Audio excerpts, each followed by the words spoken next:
All right, welcome to this short lecture on Durkheim. We're going to try and get through this in 5 minutes. We're going to use our usual thesis heart, methods, unique contribution, and roll through this real quick. So Durkheim's thesis is social forces lead to social solidarity. And this is a swing back toward the Eastern thought. What solidarity means is balance.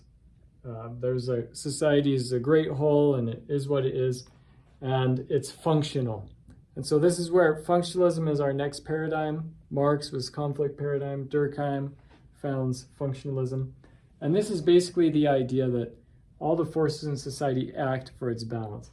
Now, it doesn't mean, because we're swinging back to the east side here, it doesn't mean that things are necessarily good or bad. He's not looking at it that way. He just wants us to look at what is and how it's contributing to balance, or what its function is. So if you get a flat tire, you could say that's a bad thing if you're operated under like Western thought. But if you're just observing what is and looking at balance, you could say, oh, that's a reminder to not drive through a construction zone where there are a bunch of nails, flat tire. So that's kind of the idea. Heart is solidarity, that idea of balance. Marx saw the revolution. Durkheim sees the evolution. And so if you see society as an organism, and everything in it works for its survival and its continuance. A critique of this with Durkheim is that it's hard to disprove, because if you say, well, we know a society is balanced if it exists, and then if a society isn't balanced, it doesn't exist, but we can't look at it or observe anything about it. So that's one of the critiques Durkheim gets. We'll talk about that sometime later on this week. Method. Theoretically grounded empiricism. If you look at Coleman's boat that we've worked on a lot, there's a good gospel tie-in here to agency. And I'm extending Durkheim just a little bit here and mixing in some really recent theoretical literature. But one of the ideas is that something macro isn't entirely, you were not entirely able to empiricize it down to the micro in the specific. And so an example of that is like we could change a law, and we could know how we could predict what percent of people support that law or what kind of change it has for society as a whole, but we can't predict what the individual is going to do. So for Durkheim, a social force acts on a person, the person responds to it, but we don't know how. And so we can't predict exactly how the person will respond when a social force acts on them, just that they will respond.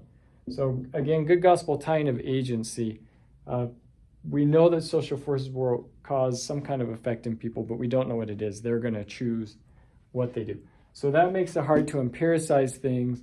That's, according to Durkheim, why we really need to ground our studies in theory, to have some logical, well thought out, very plausible possibility for what's going to happen. Another diagram that might help is this one.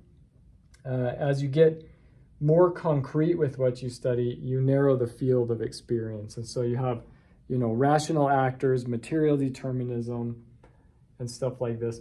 But as you broaden that out, you're moving away from concrete measures. You're maybe doing ethnomethodology or interviews, but you're getting wider view of experience and experiences. So final piece, unique contribution. At this time, when Durkheim's writing, there's some question, what is sociology? Because psychologists study people, they even study groups and cultures. Economists study rational actors and distribution of resources. What is it that sociology is studying exactly?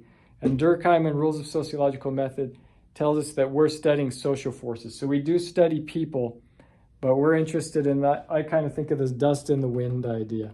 So we're studying people, but we're studying them to know how social forces are moving on them. That's the one way we can really measure social forces, by looking at what people do and then theoretically linking up some ideas about what social forces are and how they work. So I think I got it. We're under 5 minutes. Hope this video helped a little bit, and we'll see you back in class on Wednesday. See you.